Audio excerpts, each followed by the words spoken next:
Hello guys, welcome back to our channel right way.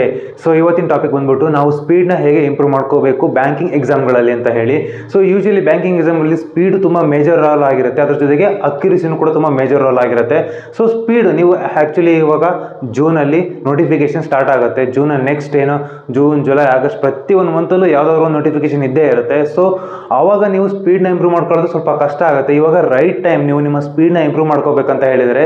So ಸ್ಪೀಡ್ನ improve ಮಾಡ್ಕೋಬೇಕಂದ್ರೆ ಯಾವ ಥರ work ಮಾಡಬೇಕು, ಯಾವುದ್ರ ಮೇಲೆ ಫೋಕಸ್ ಮಾಡಬೇಕು ಅನ್ನೋದನ್ನ ಈ ವಿಡಿಯೋದಲ್ಲಿ ನಾನು ತಿಳಿಸ್ಕೊಡ್ತಾ ಇದ್ದೀನಿ. ಸ್ಟಾರ್ಟ್ ಮಾಡೋಕ್ಕಿಂತ ಮುಂಚೆ ನಮ್ಮ ಚಾನಲ್ ನೀವು ಹೊಸಬರಾಗಿದೆ ಸಬ್ಸ್ಕ್ರೈಬ್ ಆಗೋದು ಮಾತ್ರ ಮರಿಬೇಡಿ. ಹಾಗೆ ನಾನು ಕಾಂಪೌಂಡ್ ಇಂಟ್ರೆಸ್ಟ್ ಕಾನ್ಸೆಪ್ಟ್ ಮೇಲೆ ಆಲ್ರೆಡಿ 2 ವಿಡಿಯೋಸ್ ಮಾಡಿದ್ದೀನಿ. ಸೊ ಆ ವಿಡಿಯೋಸ್ನ ಲಿಂಕ್ಗಳನ್ನು ಡಿಸ್ಕ್ರಿಪ್ಷನಲ್ಲಿ ಕೊಟ್ಟಿರ್ತೀನಿ. ಸೊ ಆ ವಿಡಿಯೋಸ್ನ ವಾಚ್ ಮಾಡಿ ಮಾತ್ರ ಮಿಸ್ ಮಾಡಬೇಡಿ ಅಂತ ಹೇಳ್ತಾ, so let's start the video. So usually banking ಎಕ್ಸಾಮ್ಗಳಲ್ಲಿ ಏನಾಗುತ್ತೆ, ಸ್ಪೀಡು ಮೇಜರ್ ರೋಲ್ ಆಗಿರುತ್ತೆ, ಜೊತೆಗೆ ಅಕ್ಯುರಸಿನೂ ಕೂಡ ಮೇಜರ್ ರೋಲ್ ಆಗಿರುತ್ತೆ. ಬಟ್ ಸ್ಪೀಡ್ ಏನಾಗಿರ್ಬೇಕಂತ ಹೇಳಿದ್ರೆ ಪ್ರೈಮರಿ ಟಾರ್ಗೆಟ್ ಆಗಬಾರ್ದು. ಸೊ ಸ್ಪೀಡ್ ಪ್ರೈಮರಿ ಟಾರ್ಗೆಟ್ ಆಗಬಾರ್ದು. ಇದೇನಪ್ಪ ಈಗ ಹೇಳ್ತಾ ಇದ್ದಾರೆ, ಸ್ಪೀಡ್ ಇಲ್ಲಂಗೆ ನಾವು ಎಕ್ಸಾಮ್ ಕ್ಲಿಯರ್ ಮಾಡ್ಬೋದು ಅಂತ ಹೇಳಿದ್ರೆ ಸ್ಪೀಡ್ ಬೇಕು, ಬಟ್ ನಿಮ್ಮ ಫೋಕಸ್ಸು ಸ್ಪೀಡ್ ಮೇಲೆ ಆಗಿರಬಾರ್ದು. ನಿಮ್ಮ ಫೋಕಸ್ ನಾನು ಹೇಳೋದು 3 ಮೇಜರ್ ಕಾನ್ಸೆಪ್ಟ್ಸ್ ಮೇಲೆ ಆಗಿರಬೇಕು. ಅದೇನಪ್ಪ ಅಂತ ಹೇಳಿದರೆ, ಫಸ್ಟ್ ಒನ್ ಬಂದ್ಬಿಟ್ಟು ಟಾಪಿಕ್. ಸೊ ಟಾಪಿಕ್ ಮೇಲೆ ನಿಮಗೆ ಫುಲ್ ಕಂಟ್ರೋಲ್ ಇರಬೇಕು, ಓಕೆನಾ. ಅದು ಈವನ್ ಕ್ವಾಂಟ್ಸಲ್ಲಾದರೂ ಆಗಿರಲಿ ಅಥವಾ ರೀಸನಿಂಗ್ ಸಬ್ಜೆಕ್ಟಲ್ಲಾದರೂ ಆಗಿರಲಿ. ಸೊ ಈ ಎರಡರಲ್ಲೂ ನಿಮಗೆ ಕಾನ್ಸೆಪ್ಟು ಕ್ಲಿಯರ್ ಆಗಿ ಗೊತ್ತಿರಬೇಕು, ಯಾವ ಕಾನ್ಸೆಪ್ಟಲ್ಲೂ ಡೌಟ್ ಇರಬಾರ್ದು, ಓಕೆನಾ. ಸೊ ಆದಷ್ಟು ನೀವು ಯಾವ ಕಾನ್ಸೆಪ್ಟನ್ನ ಕಲಿತಾ ಇದ್ದೀರಿ ಅಂತ ತೊಗೊಂಡ್ರೆ 2-3 ಮಂತ್ಸ್ ಟೈಮ್ ಕೊಟ್ಟು ನಿಧಾನ ಆದರೂ ಪರವಾಗಿಲ್ಲ ಕಾನ್ಸೆಪ್ಟನ್ನ ಕ್ಲಿಯರಾಗಿ ಕಲೀರಿ, ಓಕೆ. ಸೆಕೆಂಡ್ ಸ್ಟೆಪ್ ಬಂದ್ಬಿಟ್ಟು ಟ್ರಿಕ್ಸ್ ಅಥವಾ ಕ್ಯಾಲ್ಕುಲೇಷನ್ ಸ್ಪೀಡ್, ಓಕೆ. ಸೊ ಈ ಟ್ರಿಕ್ಸ್ ಅಥವಾ ಕ್ಯಾಲ್ಕುಲೇಷನ್ ಸ್ಪೀಡ್ ಅನ್ನೋದೇನಿದೆಯಲ್ಲ, ಇದು ತುಂಬ ತುಂಬ ತುಂಬ ತುಂಬ ಇಂಪಾರ್ಟೆಂಟ್ ಆಗುತ್ತೆ. ಫಾರ್ ಎಕ್ಸಾಂಪಲ್, ಯಾವುದೋ ಒಂದು ಅರ್ಥಮೆಟಿಕ್ ಟಾಪಿಕಲ್ಲಿ ನೀವು ವರ್ಕ್ ಮಾಡ್ತಾ ಇದ್ದೀರ ಅಂತ ಗೊತ್ತಿದ್ರೆ ಟಾಪಿಕ್ ಕ್ಲಿಯರ್ ಇರುತ್ತೆ, ಬಟ್ ಪ್ರಿಲಿಮ್ಸಲ್ಲಿ ಟ್ರಿಕ್ಸು ಕೂಡ ತುಂಬ ಮೇಜರ್ ರೋಲ್ ಆಗಿರುತ್ತೆ. ಸೊ ಲೆಂತಿ ನೀವು ಮಾಡ್ತಾ ಕೂತ್ಕೊಂಡ್ರೆ ಅಲ್ಲಿ ಟೈಮ್ ವೇಸ್ಟ್ ಆಗುತ್ತೆ. ಸೊ ಟ್ರಿಕ್ಸ್ ಗೊತ್ತಿರಬೇಕು, ಮತ್ತು ಮೈಂಡ್ ಕ್ಯಾಲ್ಕುಲೇಷನ್ ಗೊತ್ತಿರಬೇಕು, ಓಕೆನಾ. ಸೊ ಮೈಂಡಲ್ಲಿ ಯಾವ ಥರ ನಾವು ಕ್ಯಾಲ್ಕುಲೇಟ್ ಮಾಡಬೇಕು. ಫಾರ್ ಎಕ್ಸಾಂಪಲ್, ಇದಕ್ಕೆ ಎಕ್ಸಾಂಪಲ್ ಹೇಳೋದಾದರೆ ಪರ್ಸಂಟೇಜು ಕನ್ವರ್ಷನ್ಸ್ ಗೊತ್ತಿರಬೇಕು, ಮತ್ತು square roots,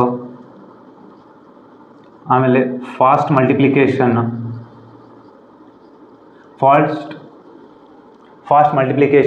fast addition, fast subtraction, ಇವೆಲ್ಲ ಮೈಂಡ್ ಕ್ಯಾಲ್ಕುಲೇಷನ್ಗಳು ತುಂಬ ತುಂಬ ತುಂಬ ಮೇಜರ್ ರೋಲ್ ಆಗಿರುತ್ತೆ.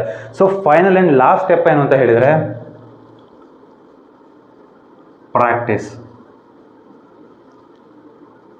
ಸೊ ನಿಮ್ಮ ಫೈನಲ್ ಸ್ಟೆಪ್ ಏನಾಗಿರಬೇಕು, ಪ್ರಾಕ್ಟೀಸ್. ಎಷ್ಟು ಪ್ರಾಕ್ಟೀಸ್ ಮಾಡ್ತೀರೋ ಅಷ್ಟು ಪರ್ಫೆಕ್ಟ್ ಆಗ್ತೀರಾ.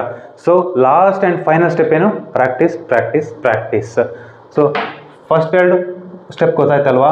ಟಾಪಿಕಲ್ಲಿ ಕ್ವಾಂಟ್ ಸೀಸನಿಂಗ್ ಪ್ರತಿಯೊಂದು ಟಾಪಿಕ್ಕು ಕೂಡ ಕ್ಲಿಯಾರಿಟಿ ಇರಬೇಕು. ಸೊ 90% ನೀವು ಟಾಪಿಕ್ನ ಕಲ್ತಿದ್ದೀರ ಅಂದರೆ 90% ಟಾಪಿಕಲ್ಲೂ ನೀವು 100% ಕೊಟ್ಟು ಕಲಿಬೇಕು. ಸೊ ಯಾವ ಟಾಪಿಕ್ನ ಅರ್ಧಂಬರ್ಧ ಕಲಿಬೇಡ್ರಿ, ಓಕೆನಾ. ಕಲಿದಿದ್ರೆ ಕಂಪ್ಲೀಟಾಗಿ ಕಲೀರಿ.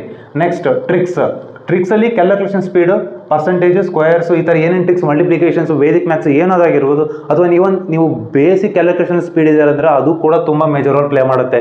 ನೀವು ವೇದಿಕ್ ಮ್ಯಾಥ್ಸ್ನೇ ಕಲಿಬೇಕು ಅಂತೇನಿಲ್ಲ. ಸೊ ಬೇಸಿಕ್ನ ಫಾಸ್ಟಾಗಿ ಮಾಡೋಕ್ಕೆ ಬರಬೇಕಷ್ಟೇ. So mind calculation ಬರಬೇಕಾಗತ್ತೆ.